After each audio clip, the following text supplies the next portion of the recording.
लगे कि आप हमारे साथ खड़े हैं। ऐसी घड़ी में जब आप भी परेशान हो रहे हो, सारा शहर परेशान हो रहा है, ऐसी घड़ी में हम ये उम्मीद करते हैं कि सब लोग हमारे साथ होंगे, संस्था के लोग हमारे साथ होंगे। असल में ये जो प्रॉपर्टी डीलरों का आप बैनर देख रहे हो, ये प्रॉपर्टी डीलरों की समस्या नहीं है।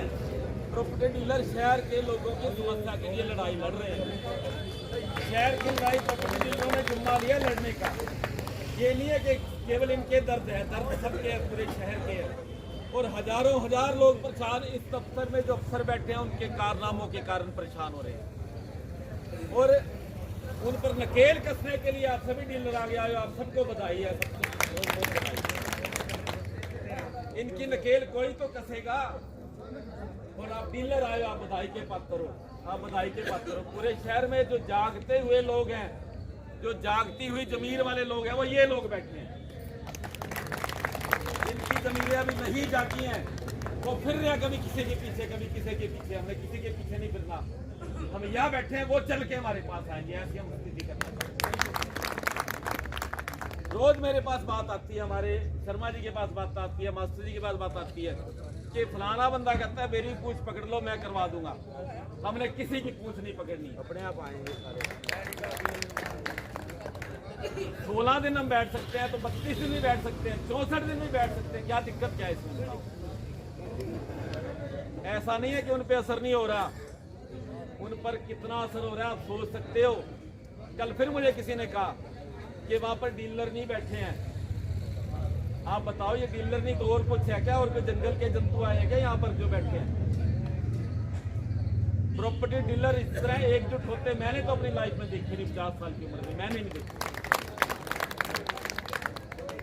प्रॉपर्टी डीलरों की 1000 मुश्किलें हैं, 1000 बस होने सिर्फ 2 1000 मुश्किलें हैं, उसके बावजूद भी अफसरों से रोज काम भी लेना होता है। सच्ची बात है, उनको नाराज भी हम नहीं करना चाहते हैं, लेकिन ऐसी तो फंसी हो जाए तो नाराज करने में भी बुराई नहीं होती, कर लेना चाहिए। तो साथियों, आज जो हम ईओ के सामने आकर बैठे हैं, इसमें जो सबसे बड़ा नुक्ता हमारे पास है, मैं 1-1.5 मिनट में अपनी बात खत्म कर दूंगा, आप साथी ध्यान से सुन लेंगे। हमने जो राय करी है सब साथियों ने, जो संघर्ष समिति ने बात रखी है, वो ये बात है कि जो सर्वे करवाया गया था शहर का, वो सर्वे गलत करवाया गया था। जो कंपनी थी उसने बिल्कुल गलत सर्वे किया, बिल्कुल गलत। और उसको 70 लाख रुपए दिए गए हैं सर्वे करने के। 70 लाख रुपए में ठेका दिया गया था, उस ठेके की पेमेंट करी गई है बिना इस बात की जांच किए कि उन्होंने ठीक सर्वे किया कि गलत सर्वे किया। और जब सर्वे के बारे में जो गलतियां होती है, जब हम इसे पंचायत कार्यालय में आते हैं उसको ठीक करो, तो हमारे सिर पर मर देते हैं, खुद ठीक नहीं करते, हमारे सिर के ऊपर मर देते हैं। बोलो ठीक करने का ठेका दे दो, जब 70 लाख का तुम सर्वे करने का ठेका दे सकते हो तो ठीक करने का ठेका दो। हमारी आज इस धरने से, हमारी आज इस धरने से, आज इस पुतला फूंक जो हम प्रदर्शन कर रहे हैं, इससे एक ही मांग है कि एक तो इस जो सर्वे की है इसकी जांच करवाई जाए, सीबीआई से जांच करवाई जाए। दूसरा ये कि जिन्होंने गलत सर्वे की पेमेंट करी है उनको पकड़ा जाए, क्यों गलत सर्वे की उन्होंने पेमेंट करी। 70 लाख रुपए शहर के दिए हैं, हमारे टैक्स के पैसे दिए, क्यों दिए उन्होंने?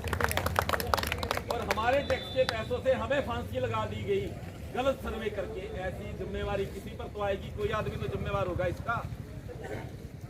70 लाखों लोग इनके एक सर्वे गलत। दोस्तों, आज हमारे धरने का 16वां दिन था। 15 दिन तक लगातार हमारा जो धरना है वो सचिवालय के अंदर था। आज 16वें दिन ईओ का पुतला फूंकते हुए हमने धरना जो है नगर परिषद के अंदर किया है, और कंटिन्यू हमारा जो धरना है वो चालू रहेगा और नगर वहाँ सचिवालय के अंदर ही चालू रहेगा। क्या मांग क्या है आप? हमारी जो मांगे हैं सर, हमारी मांगे कोई ज़्यादा बड़ी नहीं है। हम तो यही चाहते हैं कि ये भ्रष्टाचार बंद हो सिर्फ, और हम ही नहीं कह रहे, सारे ऊपर के नेता भी ये कह रहे हैं। अभी हम 10 दिन पहले ईओ साहब से मिले भी थे, ईओ साहब को कहा भाई ये प्रॉब्लम है। अभी मेरे पास एक बुजुर्ग आए हैं, उनकी कहानी भी आपको सुनाऊंगा। ईओ साहब से बोले कि जी ये तो सर्वे में गलत हुआ है। भाई सर्वे हमने तो करवाई नहीं। बोला कि जी ऊपर वाले ठीक करेंगे। ऊपर वाले कौन करेंगे? वो ऊपर वाला समझ नहीं आया अभी तक हमें, कौन करेगा? भगवान की बात कर रहे हैं या वो मुख्यमंत्री की या प्रधानमंत्री की बात कर रहे हैं? जब हमने कहा भाई ऊपर तो बात आपने ही पहुंचानी है हमारी, बोले जी ये हमारा ठेका नहीं है, हमने तो पैसा लेना है, काम कर देना है। उनका ये जवाब था। अब बताओ जी हम क्या करें, धरने के सिवा हमारे पास तो और कोई ऑप्शन भी नहीं था। इसीलिए 16वें दिन आज हम धरने में पहुंचे हैं और 16 दिन से कोई अधिकारी नहीं है। ईओ साहब ने लिख के दे रखा है भाई मैं डेली ऑफिस में होता हूँ और 11 बजे से लेके 1 बजे तक मैं लोगों की समस्या सुनता हूँ। मेरे ख्याल से आज मेरे को ईओ साहब नहीं मिले और वो डर के भाग गए। और जब कभी भी हम ऑफिस में आते हैं ईओ साहब हमें नहीं मिलते। कभी कभार कभी बाई चांस मिल गए, उन्होंने कोई मोटे असामी आनी होती है, जब मिल जाते हैं तो मिल जाते हैं, वरना ईओ साहब हमें कभी अपने दफ्तर में नहीं मिले। आगे की रणनीति यही रही है भाइयों, भाई हमारा धरना जारी रहेगा जब तक। हमने डीसी साहब से एक ही मांग की थी, भाई हमारी जो समस्याएं हैं वो एक तहसीलदार की या कमेटी की नहीं है।